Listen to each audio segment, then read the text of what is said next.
Class 8th, exercise 3.1, question number 7. Find the least number of four digits which is a perfect square.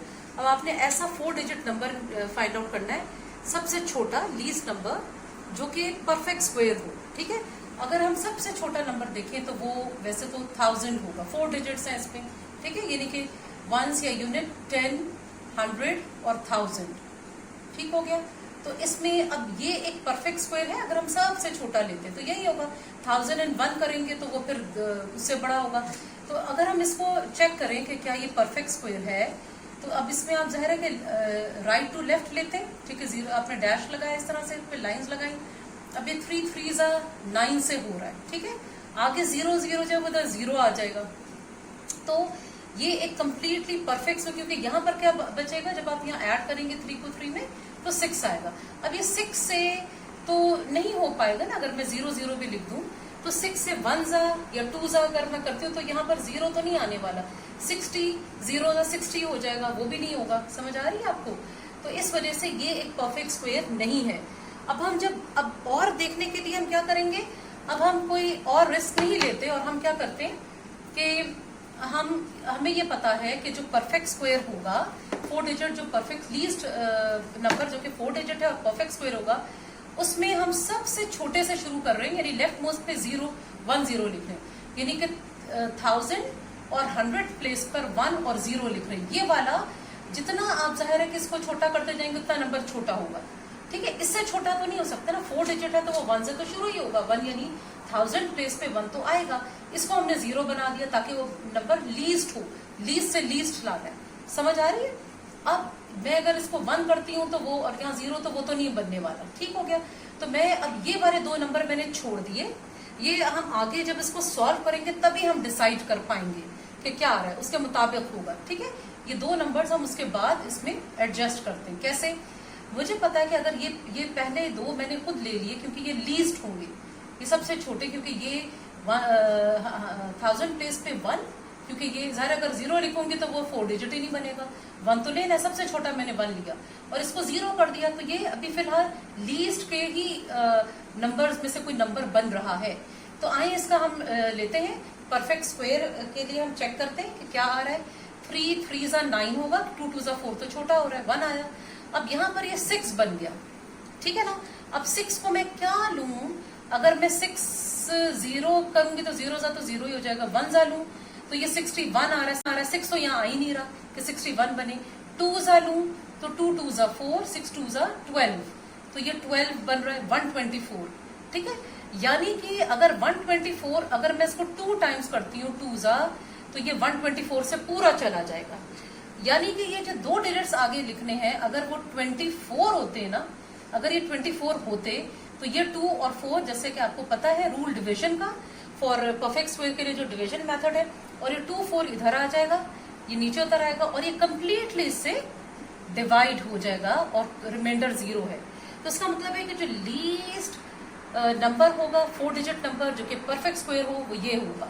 ठीक है, क्योंकि वो 32 से completely जो है 32 का परफेक्ट स्क्वायर होगा.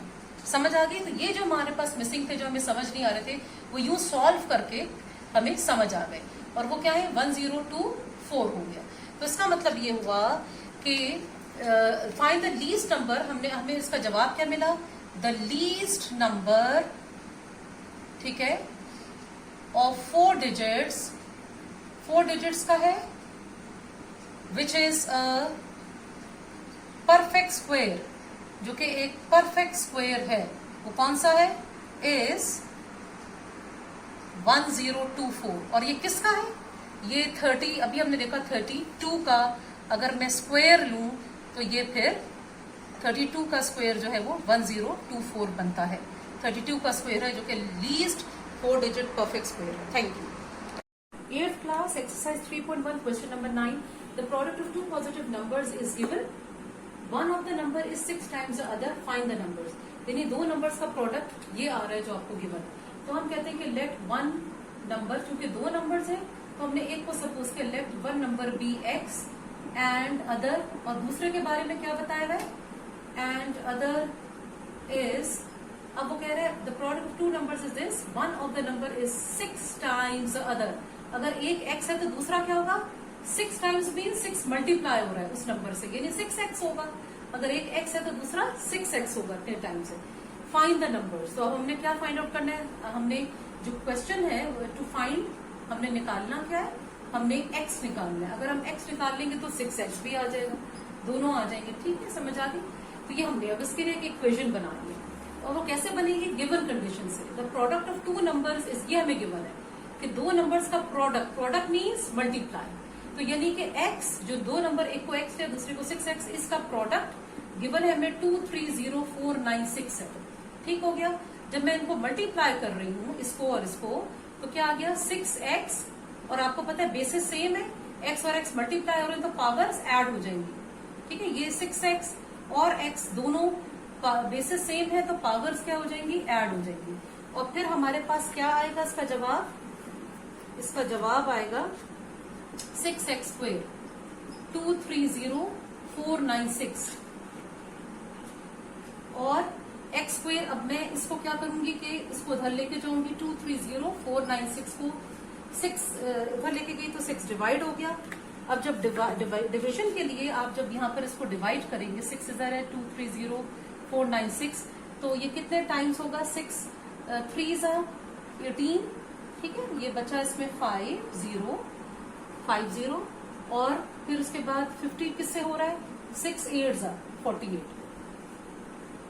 ठीक है, 2 बच गया, और यहाँ पर फिर ये 4 उतर आएगा, यहाँ 6 4 24। ठीक है, ये कैंसिल हुआ, यहाँ तक 4 उतारा था, अब 9 आएगा, तो 6 1 6 3 बचा, और ये लास्ट 6 आ जाएगा, तो 6 6। ठीक है, so we get x square हमारे पास आ गया 38416। 38416 को how can I find x, मुझे x पता लगेगा तो फिर दूसरा नंबर 6x भी आ जाएगा। अब ये स्क्वेयर है, अगर मैं इसका स्क्वेयर रूट लूंगी तो वहां से एक x बच जाएगा, है ना। हमने सीखा हुआ है, पढ़ा हुआ है कि स्क्वेयर का जो ऑपोजिट प्रोसीजर होता है, प्रोसेस होता है, वो स्क्वेयर रूट लेना होता है। तो मुझे 38416 का स्क्वेयर रूट लेना है। वही तरीका है कि आप डबल दो के ऊपर लगाएं, 1 1 आपने 1 किया, 2 बचा, ये 84 दो नंबर्स उतर आए, 1 और 1 को ऐड किया तो 2 आया। उसके बाद ये कितने टाइम्स जाएगा, जब आप इसको चेक करेंगे तो ये 9 टाइम्स जाएगा। 9 9 9 81, 8 कैरी हुआ, 9 2 18, 19 20 21 22 23 24 25 26, 26 टाइम्स जो इससे क्लोजेस्ट जा रहा है। 3 बचा, यहाँ पर 2 बचा। अब आपने इन दोनों को बैक वक्त, आपको पता है 2 उतरते हैं ना नीचे इस डिवीजन में, जो आप स्क्वायर रूट के लिए कर रहे होते हैं फाइंड आउट। अभी 29 में जब यही 9 1 प्लेस वाला ऐड होगा, 9 2 18 38 आ गया। ठीक है, अब ये 6 आ रहा है, तो या तो 4 4 से जाएगा, वो छोटा होगा, 6 से ये 6 6 36, 3 कैरी हुआ, ये हम चेक करते हैं, 8 6 48, 4 9 50 51, 5 कैरी आ गया यहाँ, और फिर 6 3 18, 19 20 21 22 23, तो ये पूरा डिवाइड हो गया। इसका मतलब है कि x की वैल्यू 196 आ गई। And how can you find 6x, जो दूसरा नंबर है 6x कैसे आएगा, 6x आ जाएगा अगर आप 6 को 196 से मल्टीप्लाई कर दें। तो जब आप 6 को 196 से मल्टीप्लाई करेंगे तो क्या आएगी वैल्यू, ये हम करके, तो जब आप 6x आपके पास 6 into 196 यहाँ पर आ गया था। ठीक है, x की वैल्यू 196 और हमने 6x निकालना है, उसके लिए हमने 196 को 6 से मल्टीप्लाई करना है। 6 6 36, 9 6 54 and 3 55 56 57, 6 1 6 and 5 11, तो हमारे पास 6x की वैल्यू 1176 आ गई। इसका मतलब है कि जो दो नंबर से सवाल था ना, फाइंड द नंबर्स, तो हम कहेंगे कि नंबर्स आर, एक नंबर क्या आ रहा है x था विच इज 196, और दूसरा जो है वो 6x है which is 1176। So this is the answer, ये आंसर होगा। Thank you. Class 8 exercise 3.1 question number 10. For a charity show, each student of a class contributed as many rupees as the number of students. If the total collection of rupees is this, find the number of students and amount contributed by each. ठीक है, तो क्या मतलब हुआ, for a charity show, each student of a class contributed as many rupees as the number of students. यानी अगर हम suppose करें कि नंबर ऑफ स्टूडेंट्स अगर 40 है तो हर स्टूडेंट 40 रुपीज ही कंट्रीब्यूट करने लगा, ठीक है, यानी 40 रुपीज 40 से ही मल्टीप्लाई होगा, ठीक है।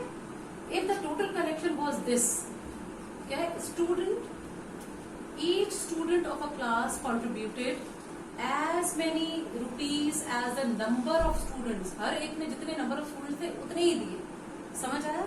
तो इसका मतलब हुआ अगर हम कहते हैं कि let the number of students in class is equal to x, तो फिर उन्होंने कितने पैसे दिए, x ही दिए, ठीक है। तो हम ये कहेंगे कि देन टोटल कलेक्शन हमारे पास क्या आएगी, टोटल कलेक्शन ये थी, और ये कलेक्शन जो है ये 22,500 रुपीज है, ठीक है। और क्योंकि ये कलेक्शन किसके इक्वल थी, each student of a class contributed as many rupees as a number of students, ये कलेक्शन अगर x स्टूडेंट्स है तो x ही उन्होंने नंबर ऑफ रुपीज हर एक ने दिए, तो टोटल कितने हुए, x नंबर ऑफ स्टूडेंट्स है और हर एक ने x ही दिए, तो x मल्टीप्लाई बाय x हो गया, ठीक है।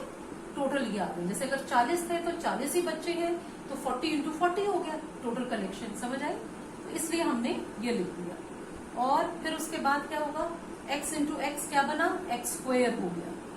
और सवाल ये है हमने निकालना क्या, find the number of students and amount contributed by each, तो जितने स्टूडेंट्स है उतनी अमाउंट थी, तो यानी मुझे x चाहिए जो कि नंबर ऑफ स्टूडेंट्स है, नंबर ऑफ स्टूडेंट्स निकलेंगे तो अमाउंट भी हर एक ने उतनी ही दी जितने के बच्चे थे क्लास में, ठीक हो गया। तो x के लिए मुझे स्क्वायर को हटाना है, in order to remove square what I have to do, I have to take square root, opposite of square is square root, वो लेना होगा। तो आए अब हम इसका स्क्वायर रूट लेना शुरू करें। स्क्वायर रूट के लिए 22500 को हमने यहाँ लिखा, और जैसे कि आपको पता है कि हम इधर क्या करते हैं, लाइंस ड्रॉ करते हैं, इस तरह से हमने ये लाइंस यूं ड्रॉ कर दी, और जब हमने यूं लाइंस ड्रॉ की तो फिर क्या होगा कि अब ये एक हमारे पास आ रहा है, एक हमारे पास 25 आ रहा है, और आखिरी में 2, ठीक है। तो अब ये 2, ठीक है, तो अब ये जो 2 है ये 1 से ही होगा, क्योंकि 2 2 4 तो बड़ा हो जाएगा, ये 1 बचा, सब्ट्रैक्ट करने से यहाँ 1 और 1 को ऐड किया, यहाँ 2 आ गया, ठीक है। अब 2 कितने 25 हमने उतार लिया, ठीक है। अब 2 कितने टाइम जाएगा, अब जा रहा है यहाँ 5 आ रहा है, तो वो 5 से ही हम करके देखते हैं कि क्या आता है, 5 5 25, 2 कैरी हुआ, 5 2 10 11 12, तो ये पूरा इससे जा रहा है, और ये जो डबल जीरोस थे इसकी वजह से एक 0 आ जाएगा, ठीक है। जब 2 होंगे तो ऊपर 1 आ जाएगा, तो फिर इसका मतलब ये हुआ कि जो x है इसका यानी स्क्वायर रूट आया, वो दोनों तरफ स्क्वायर रूट लिया, तो जो पावर थी वो 1 रह गई, क्योंकि 2 चीजें जो थी उसमें से आपको बताया था कि 1 बाहर आ जाती है ना, स्क्वायर रूट में से अगर 2 चीजें थी, जैसे x इंटू एक्स था, तो क्या होगा कि 1x बाहर आ जाएगा, ठीक, 1x बाहर आया, और ये जो सॉल्व होकर हमने स्क्वायर रूट निकाला वो 150 है, ठीक हो गया। तो इसका मतलब है कि नंबर ऑफ स्टूडेंट्स x है, सवाल था find the number of students, so number of students 150 है जो x है, एंड अमाउंट कंट्रीब्यूटेड क्या थी, each student of a class contributed as many rupees as a number of students, यानी हर एक ने 150 रुपीज ही कंट्रीब्यूट की। तो हम कहेंगे, अब पूरा जवाब लिखेंगे कि नंबर ऑफ स्टूडेंट्स जो है वो है 150, और ईच स्टूडेंट कंट्रीब्यूटेड में भी आप ये लिखेंगे कि amount contributed by each is also ₹150, ठीक है। I hope it is clear. अच्छा, इसी तरह से बेटा आपने एग्जांपल पेज 33 पर देखें, ये बिल्कुल इसी तरह की है। क्या है इसमें ये है कि some students of grade 8 contributed as many rupees as a number of students. If the total collection was rupees 27,225, find the number of the students and the amount contributed by each. ये example page 33 and 34 पर है, इसको भी देख लीजिएगा, बिल्कुल ऐसे ही। Thank you.